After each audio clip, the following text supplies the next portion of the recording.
End gold buyers, మీ కష్టాల్లో నమ్మకమైన మీ ఆత్మీయ నేస్తం.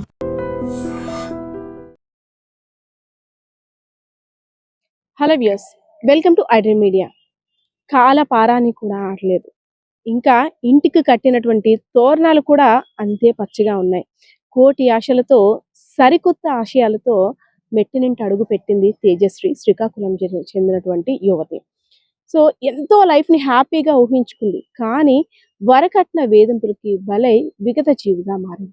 అసలు ఏమైంది తేజశ్రీకి?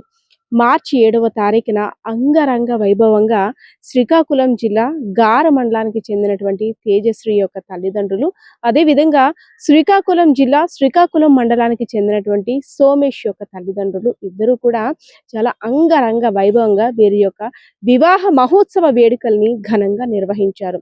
అంతా బానే ఉంది. సో అల్లుడు కూడా ఒక మంచి ఉద్యోగం, లక్షల్లో జీవితం, నా కూతురికి ఇంతకు మించి ఇంకే కావాలి, ఇంతకు మించి ఇంకో సంబంధం కూడా మంచిగా ఉండదేమో ఆలోచించుకొని ఆ తండ్రి ఆ కూతుర్ని మెట్టినింటికి పంపించాడు.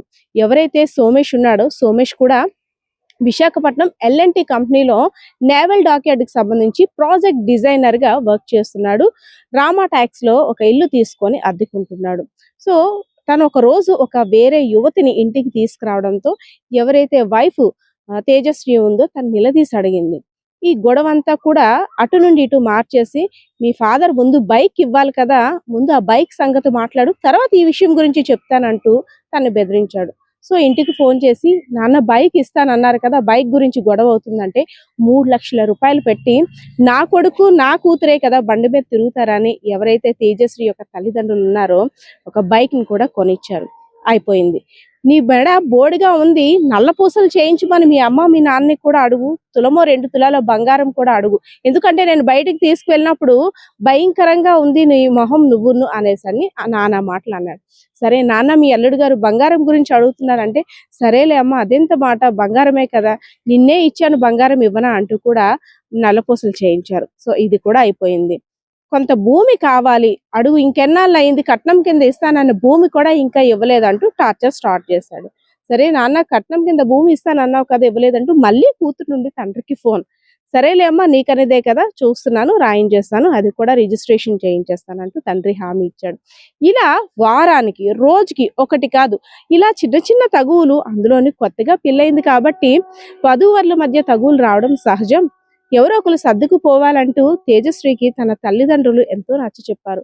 పాపం తేజశ్రీ నిజంగా అలానే నమ్మేసి తండ్రికి జరుగుతున్నదంతా చెప్పడం మానేసి, అల్లుడు గారు ఇది అడిగారు, అది అడిగారు అని చెప్తుంది. కానీ తను పెట్టిన నానా చిత్రహింసలు కనీసం పెదవి దాటి తండ్రి చెవుని దగ్గరకు కూడా చేరనివ్వలేదు. సరే ఇదంతా అయిపోయింది. 1,50,000 కావాలి క్యాష్, ఎందుకంటే ఖర్చుల కోసం మీ నాన్ని అడుగు అంటూ ఫోన్ చేయించాడు. సరే 1,50,000 అయితే లేదు కానమ్మా, ఈ మధ్యనే బంగారం, డబ్బు, అదేవిధంగా భూమి అన్నీ ఇచ్చాం కదా, ఒక 50,000 రూపాయలు ఇస్తాను, మిగిలిన డబ్బులు తర్వాత చూసుకుందామంటూ 50,000 రూపాయలు కూడా ఇచ్చాడు. ఇంతటితో కూడా ఆగలేదు. ఎప్పుడైతే మే 8వ తారీఖున మీ అమ్మాయి ఉరి పోసుకొని చనిపోయింది అంటూ అక్కడ నుండి ఎవరైతే సోమేష్ ఉన్నాడో, సోమేష్ తన తేజశ్రీ యొక్క తల్లిదండ్రులకి ఫోన్ చేశాడు. కూతురు ఇంకా వెళ్ళి మెట్టినింటికి వెళ్ళి ఇంకా 2 నెలలు కూడా కాలేదు, ఇంకా పారాని కూడా ఆరలేదు, ఇంకా చేతుకున్న గోరింటాకు మరకలు కూడా ఇంకా పోలేదు, అప్పుడే నా కూతురు చనిపోయిందా అంటూ అక్కడి నుండి లబో దిబ్బోం అనుకుంటూ ఫ్యామిలీ మెంబర్స్ అంతా కూడా విశాఖపట్నానికి వచ్చారు. సో విగత జీవిగా ఉన్న కూతుర్ని చూసేసరికి కాస్త అనుమానం వ్యక్తం చేస్తారు. అదేంటి, అది కూడా అల్లుడు ఫోన్ చేయలేదు, మీ అమ్మాయి చనిపోయింది ఉరి పోసుకొని, తన యొక్క స్నేహితులతో చేయించాడు, నేను గాబరాలో ఉన్నాను, నేను చెప్పే ధైర్యం చేయలేకపోయాను, నా స్నేహితులతో చేయించానంటూ మాట దాటేశాడు. కానీ అక్కడ తమ కూతురు ఒంటి మీద ఉన్న గాయాలు, కాలికి ఉన్నటువంటి వాతలు, చిత్రహింసలు అనుభవించినటువంటి తన కూతుర్ని చూసిన తర్వాత ఆ తండ్రి మరి ఇంకా ఊరుకునేదే లేదంటూ, నా కూతురు ఆత్మహత్య చేసుకోలేదు, కావాలని హత్య చేసి ఆత్మహత్యగా చిత్రీకరించారంటూ కూడా పోలీసులకి ఫిర్యాదు చేశారు. సో ఆ తల్లిదండ్రుల యొక్క బాధ బర్ణాతీతం. ఎందుకంటే ఆ తల్లిదండ్రులకి ఒక కుమారుడు, ఒక కుమార్తె అల్లారు ముద్దుగా పెంచుకున్నారు. ఒక మంచి ఉన్నత స్థానంలో ఉన్నటువంటి ఆ అల్లుడికి నా కూతుర్ని ఇచ్చినట్టయితే నా కూతురు బంగారు భవిష్యత్తులో ఉంటుందని ఊహించుకున్నారు.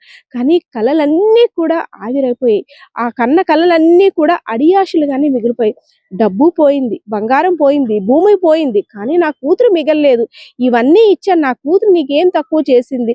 నా కూతురు నాకు ఇచ్చినట్టయితే నేను పువ్వుల్లో పెట్టి చూసుకుంటాను కదా, అనవసరంగా నా కూతురుని పొట్ట పెట్టుకున్నావంటూ అక్కడ అల్లుని పట్టుకొని గుండెలు పగిలేలా ఏడుస్తుంటే ప్రతి ఒక్కరు కూడా కన్నీరు రాక ఇంకేమొస్తుంది. సో వారి కఠిన వేధింపుల కారణంగా శ్రీకాకుళం జిల్లాకి చెందినటువంటి తేజశ్రీ మృతి చెందడం అత్యంత బాధాకరమనే చెప్పుకోవాలి. సో ఈ ఘటనపై అయితే మాత్రం కుటుంబ సభ్యులు తీవ్ర ఆందోళన వ్యక్తం చేస్తున్నారు. ఎవరైతే తన అల్లుడు సోమేష్ ఉన్నాడో తనపై తగు చర్యలు తీసుకోవాలి, తన కూతురికి న్యాయం చేయండి అంటూ కూడా ప్రాధేయపడుతున్నాడు. కెమెరా పర్సన్ బాలకృష్ణతో పద్మ, ఐడ్రీ మీడియా.